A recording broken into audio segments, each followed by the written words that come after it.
Today's the day the Peugeot goes to Brecon. Sorry for the song. Today we're taking the Peugeot partner to Brecon to a chap called David who's purchased it. I haven't made any money on the car, but I think David's a really interesting chap and it's going to be a nice drive out to Brecon. So we're going to go and do that and I'll film it. Let's have a quick update on what's in the barn while we're here. Oh, 20% battery. I really need to sort this phone out. Porsche does not belong to me, but it is in the latest Geoff. If you take a look at the link in the pinned comment, £10 Porsche Boxster, Volvo V70 2.5 diesel automatic Nautic blue with beige leather interior. If you'd like to buy it, do get in touch. It's a lovely car. If nobody emails me to buy this car, I won't mind because I'm enjoying smoking around in it. The caddy. All right, let's do a finger click, shall we? Ready? 1, 2, 3. Stop the clock. Oh! And I removed the back window as well, because I couldn't see anything, and why do you need a back window in one of these? Much better without it. Now has its new wheels on, and I think it looks great, to be totally honest. I'm quite happy with the new look for the Caddy, because it's basically the old look for the Caddy. So that's proper. I'm going to get Phil on that this week. We'll see if we can clean it, get the cab all sorted out, because it's horrible in there, and start to make some progress on the Caddy. This is my rare V70 petrol manual 4-wheel drive. I was quite happy with this one just sitting in the barn doing nothing, and then when I posted that video 2 weeks ago of the MG saying would you like to buy an MG, and I had 100 emails from people saying can I please buy the MG. I had another chap get in touch and said, well, it sold pretty much straight away, and another guy emailed me and said have you got anything else? I said, well, not really, but you can have my favorite Volvo if you want, because I've got the 850 diesel, which is down at the house as well. So I've kind of got no need for this, even though it's lovely and it's got a really nice interior. See, it's got a drip pan beneath it because I'm just trying to resolve an oil leak. That's getting done this week. I obviously did the R interior in it, and it's just a very, very nice car. It's looking a bit neglected at the moment, but that's going to go into Luke this week and have the oil leak sorted out, and then this gentleman's going to come down and pick it up. So that one's on the way out. The Mini is the next one to go for an MOT. That's going nowhere because we really rather like it. It's a handy little car to have around and it's great fun. And I actually enjoyed it more than I did the B&W 330 convertible. And the motorbike hasn't yet been on the channel, but can we just take a minute to appreciate the colours that we've got here? If you go from the Porsche and the Volvo, obviously, which are both lovely deep blue metallic, ignore the Caddy because that's just a commercial vehicle, but then you've got this lovely brown metallic, you've got the beautiful sort of faded orange on the Mini, and then I mean, come on, that Speed Triple is just fantastic.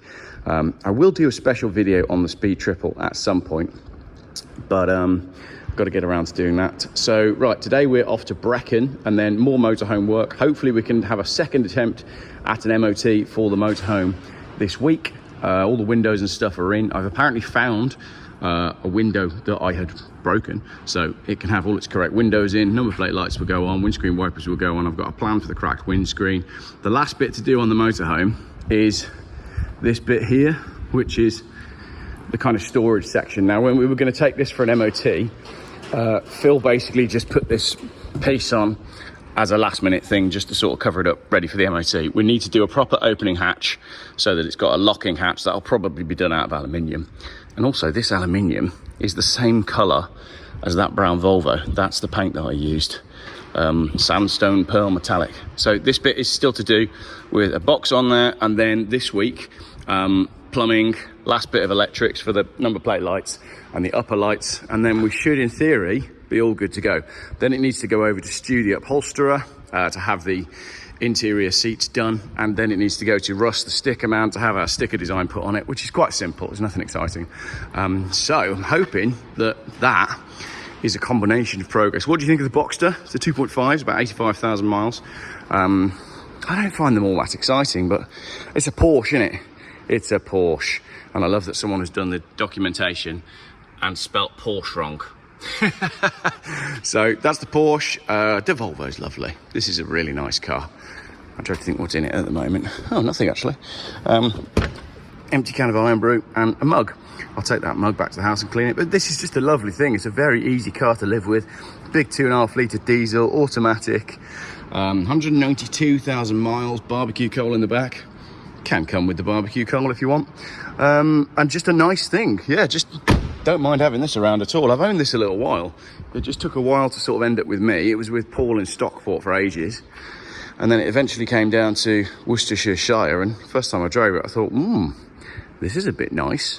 It needs the bumpers patching up. So maybe I'll do that this week. Maybe I'll patch up all the bumpers. And I've actually got a nicer set of alloys to go on it. It also wants a set of front brakes. But I'm undecided as to what to do with that car. It's probably worth about $2.5 grand, something like that, which is ridiculous because if you watched my YouTube live the other day, this is just all the car you could ever possibly need. And even while I'm looking at it now, I'm thinking, don't tell them they can buy it.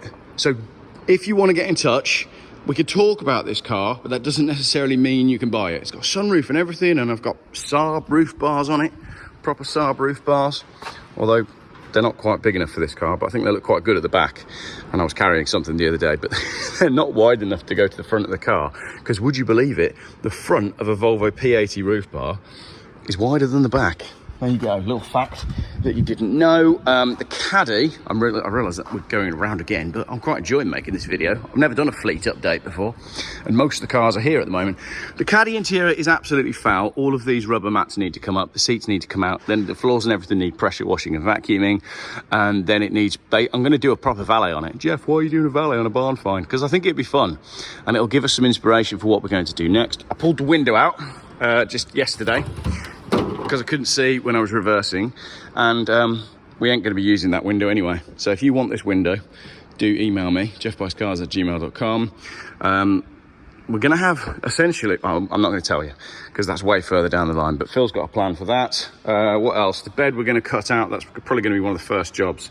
The bed panel goes to there, so we'll literally cut it'll be 4x6 roughly, won't it? So we'll cut that out, and then that will allow us to have a proper look underneath and see what's what. But she does now start on the button first time every time. I'll show you, look, if it's in neutral. There we go. Oh, any Volkswagen people, what does the flashing oil light mean? I'm guessing it can't be good news. It does go off after a while. There you go. Look at that.